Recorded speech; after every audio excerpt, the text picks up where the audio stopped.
Hello friends, মই প্ৰকাশ welcome back to my channel. আজি মই আপোনালোকক দেখাব ওলাইছো এই MI water TDS tester টো আনবক্সিং আৰু টেষ্ট কৰি দেখাম আপোনালোকক কেনেকৈ এই MI water TDS tester টো কাম কৰে আৰু কি ধৰণে আমি পানীটো কিমান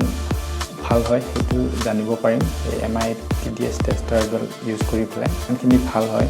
খাবৰ কাৰণে উপযোগী হয় নে নহয় পানীখিনি তো হেতু আমি এই MI water TDS tester ডালৰে জানিব পাৰিম সো फ्रेंड्स প্ৰথমতে মই এইটো আনবক্সিং কৰিছো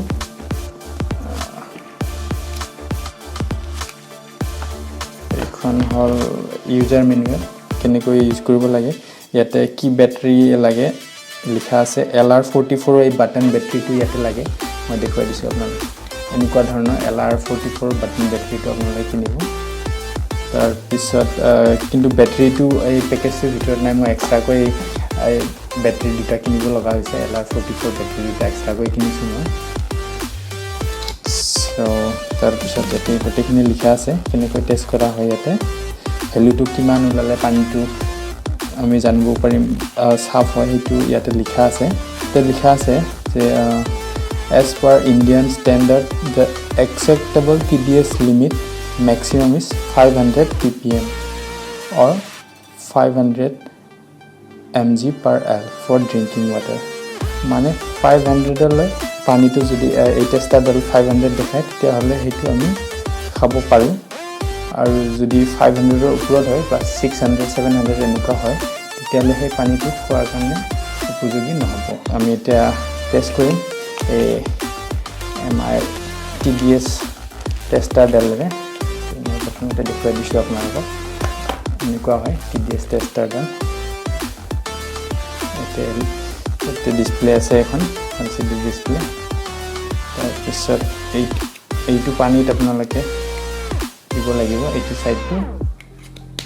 আৰু এই ওপৰৰ ফালে এইটো সাইডত আপোনালোকে দুটা LR44 বেটাৰী ইয়াতে লগাব লাগিব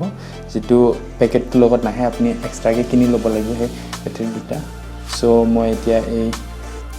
TDS tester ডালত মই এতিয়া বেটাৰী দুটা লগাই দিছো LR44 বেটাৰী দুটা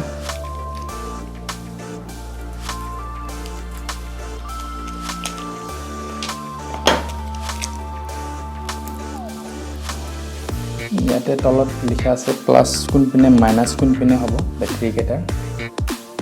তলত সাইন দুটা আছে প্লাস আৰু মাইনাস সো এইটো পিনে হল প্লাস সো এই পিনে হ'ব মাইনাস সো মই মাইনাস কেটা এখানে দিছো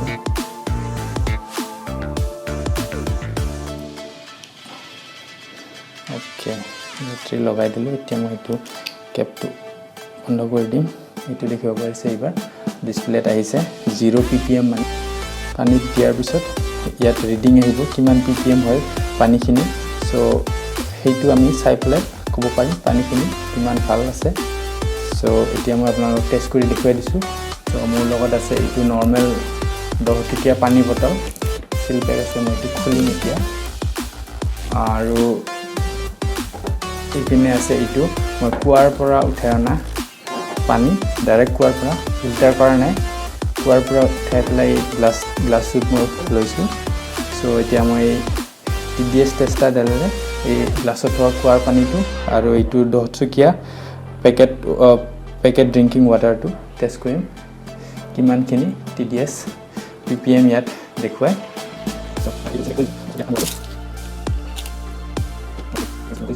মই প্ৰথমতে চাম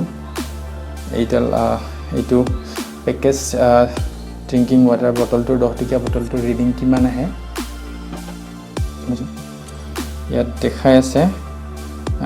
21 ppm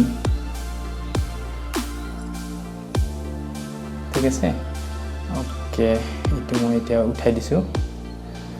এতিয়া মই চাম এই কুৱাৰ পৰা উঠোৱা ডাইৰেক্ট পানীটো কিমান ppm দেখায় 0 হল এইটো দেখা পাইছে এবাৰ মই আকৌ এই TDS টেষ্টাৰ ডাল ইয়াত কুৱাৰ পানীটো দি পেলাই চাম কিমান আহে